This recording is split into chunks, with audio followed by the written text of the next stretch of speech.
Bana, mambo vipi hapo ulipo? Hapa safi kabisa. Basi leo nakuletea sehemu ya 8 ya kazi yetu safi kabisa inayomzungumzia mwanadada anayekwenda kwa jina la Adaku.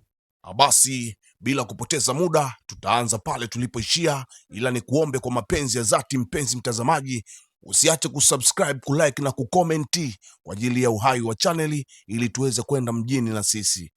Basi tuliishia pale ambapo mapolisi walikuja kwa ajili ya kumchukua Mr. Arinza. Adaku alisimama kidete kuhakikisha ya kwamba haki inafuatwa na Arinza lazima atumikie adhabu. Okay, basi kama ulisha subscribe usiache kukomenti baada ya kumaliza kutazama.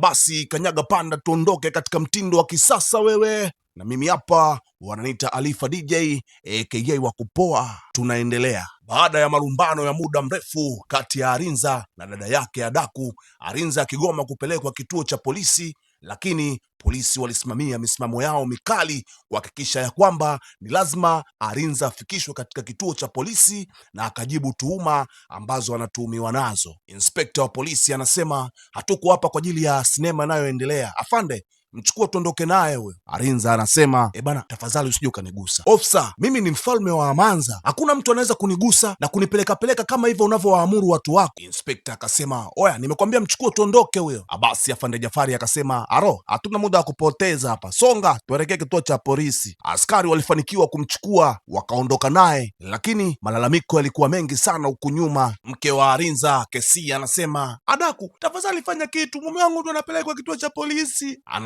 Arinza anasema Adaku, kitu unachokifanya kitakugharimu na kuhakikishia hii haijaisha. Adaku anasema unanitishia? We kichaa nini?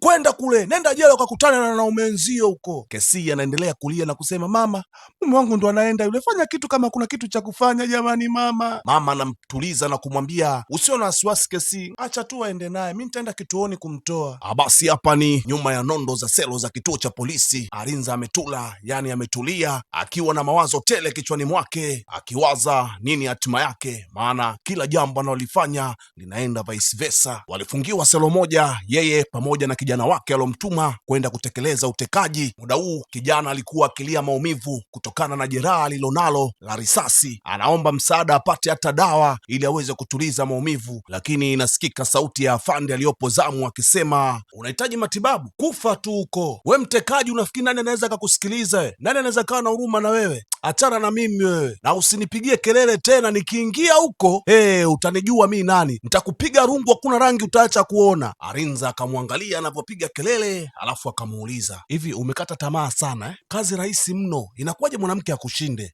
Zanga, hivi ujionee aibu na hizo kelele unazopiga? Unashindwaje na mwanamke? Isitoshe ilibidi ubebe msalaba wako mwenyewe, imekuwaje mpaka ukanitaja? Zanga anasema samahani mkuu wangu, unajua kila kitu kilitokea kwa haraka sana, lakini wakati mwingine nitajitahidi kuwa makini zaidi na kuwa mwaminifu kwako. Unaenda kuapishwa mkuu wangu, unaenda kushika nafasi ya juu.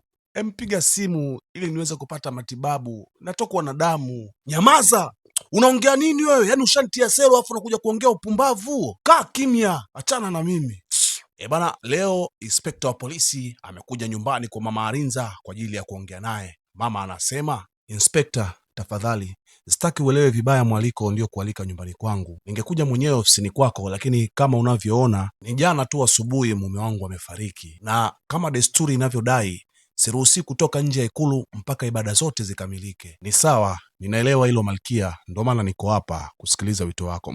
Tafadhali Inspekta, nataka umwachilie mwanangu. Niko tayari kufanya chochote kile ili mradi hii kesi ife, na wewe ndo mwenye uwezo wa kuua hii kesi Inspekta. Tazama, tayari tuna mambo mengi mikononi mwetu, hatuhitaji usumbufu mwingine katika huu wakati. Tafadhali Inspekta, nakuomba mwachilie mwanangu, nitakushukuru sana, nitakushukuru siku zote za maisha yangu. Kama kutakuwa kuna gharama yoyote ile, we niambie, mi nitagharamia kwa ajili yake. Samahani malkia mtukufu, mimi sitoweza kumwachia mwanao. Hii kesi ni kesi ya jinai malkia, isitoshe ili jambo liko chini ya uwezo wangu, kwa hiyo kwa jambo hili aisee, utanisamehe tu malkia. Afande kagoma, mama alichoka, akamwambia afande, mwanangu sio mteka nyara, walimchukua tu yule mwanadada ili wamtishie waweze kuitoa maiti ya mfalme. Tafadhali nakuomba nisaidie kumwachilia mwanangu, nitakushukuru sana afande. Ni yeye tu ambaye anatakiwa ateuliwe kuwa mfalme ajaye wa Amanza. Malkia wangu mtukufu, nikuulize swali kidogo. Hivi unajua maumivu na kiwewe watu wanaoyapitia kipindi wanapotekwa nyara?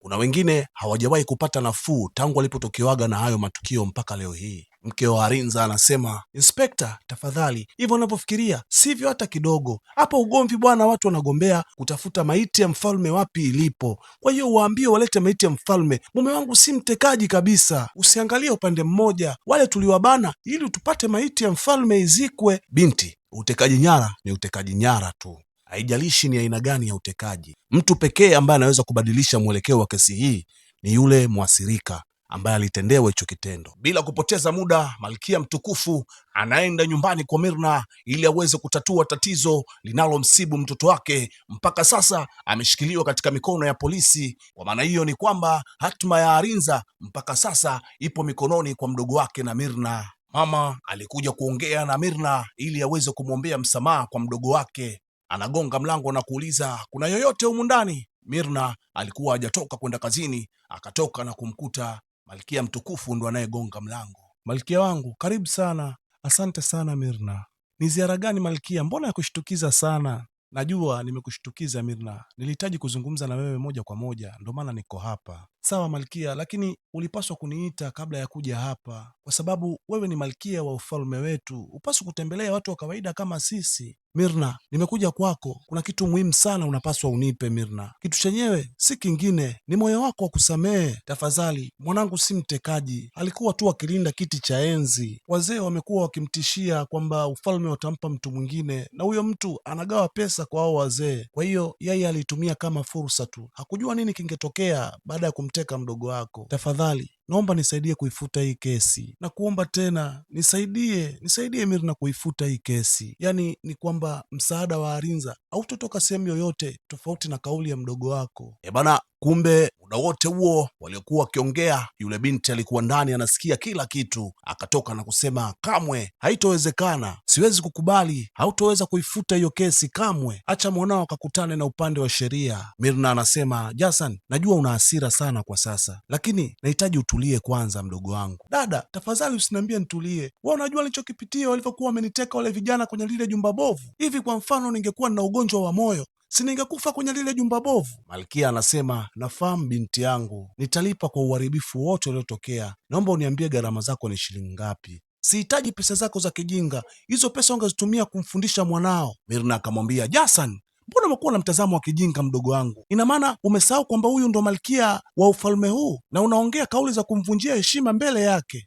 Toka hapa, ingia ndani sasa hivi. Binti akasema, naingia ndani, lakini dada, uamuzi wote utakaochukua hapa bila idhini yangu, jua kabisa kwamba uamuzi huo mimi sijauafiki na siwezi kukubaliana na huo uamuzi. Mirna akasema, malkia wangu, tafadhali naomba msamehe sana mdogo wangu, ajui atendalo. Haina haja ya kuomba msamaha hivyo Mirna, kwa sababu mi najua anavyojisikia yule binti katika moyo wake. Nachokuomba Mirna, nisaidie kuongea naye, zungumza naye. Akisamehe yeye, kila kitu kitakuwa sawa. Arinza atatoka maabusu. Na kuomba tafadhali sana Mirna, nisaidie mwanangu, usiruhusu adui zangu waniziaki. Mirna anasema, mama, nitazungumza na mdogo wangu, bado ni mdogo wangu tu, najua atanisikiliza. Upaswi kuwa na wasiwasi wa chochote katika hili, we niachie mimi, nitaongea naye, hamna shaka mama angu. Asante sana mwanangu, nitatarajia kutoka kwake. Mirna akamwambia, bila shaka mama. Basi muda huu hapa Mirna amechukua wasaa wa kuongea na mdogo wake ili waweze kuliweka sawa hili jambo. Mirna anamwambia, Jason, najua nitakuwa mjinga kwa namna moja au nyingine, lakini kiupande mwingine si ujinga, ni busara mdogo wangu. Najua kwamba uliumia kupita kiasi, na mimi pia niliumia hivyo hivyo mdogo wangu, na pia nina haki ya kujua jinsi unavyojisikia kwa sasa, lakini pia jaribu kuwa na ubinadamu mdogo wangu, na kuomba unisamehe mimi. Hii sio kesi ya utekaji, walitaka nitoe maiti ya mfalme ambayo iko chini ya ulinzi wangu. Dada, utekaji ni utekaji tu. Je, ningekufa kwenye mikono yao? Najua mdogo wangu, na namshukuru Mungu hakuna kilichotokea kwako. Mungu amekulinda. Unajua familia ya kifalme ni kama familia yetu, imekuwa ni family friend kwa muda mrefu sana, miaka mingi, na wamekuwa msaada mkubwa kwetu. Tafadhali mdogo wangu, tuwasamehe tu, tufute hii kesi ili tuishi kwa amani, hawa ni ndugu zetu. Binti akasema, dada, nimekuelewa, waambie nimewasamehe. Mirna alifurahi akamwambia, asante sana mdogo wangu, hayo ndo maamuzi ya kibinadamu, nafahamu una ubinadamu kwenye moyo wako. Basi Mirna anatoa simu na kumpigia Malkia ili kumwambia kwamba binti ameridhia, sasa wanaweza kwenda kumtoa Arinza. Leo ni siku ambayo Arinza ametoka maabusu, anaingia nyumbani kwao akiwa ameongozana na mama, anakutana na Adaku sebleni titi fotati. Adaku anamwambia maneno yafuatayo: karibu nyumbani Arinza mtekaji nyara, una bahati nzuri, yule rafiki yangu ana roho nzuri, lakini ungelala maisha yako yote jela, na imani umepata somo kidogo. Arinza alimwangalia, alitamani ammeze, alafu akampita na spidi ya Ferrari kama amjui vile. Muda huo huo mama anamwambia Adaku, ni wewe ndo utakayejifunza somo lako leo. Leo ni siku ya soko katika ufalme wa Amanza. Navua viatu vyangu na kuviweka kwenye sakafu na kukaa na Adaku. Sikutambui tena kama binti yangu, na wala uruhusiwi kamwe kumtamkia mtu yoyote yule kwamba mimi ni mama yako. Nimekutupa Adaku, kuanzia leo mimi na wewe tumeachana. Bana, da mambo hayo. Mzazi ikifikia kukutamkia maneno haya, ndugu yangu, jua huna bahati katika dunia hii. Adaku amekwenda na maji. Okay, basi nikuachie swali kidogo, mtazamaji wangu, wewe unaonaje? Laana kama hii itakuwa imempata Adaku ama itakuwa imepita kushoto kiupande wake? Basi kwa majibu yote, nini kitatokea kwa upande wa Adaku? Tukutane katika sehemu ya 9, itakuwa na majibu kamili, nini kinaendelea kwa upande wa Adaku. Ombi langu la dhati kwako mtazamaji wangu, usiache kusubscribe, kulike na kukomenti, ili tunapopata stori kalikali kama hizi tuweze kukufikishia kwa wakati. Basi muda wote huo ulikuwa nami, wananiita Alifa DJ aka wa kupoa. Mpaka muda mwingine, niseme asante.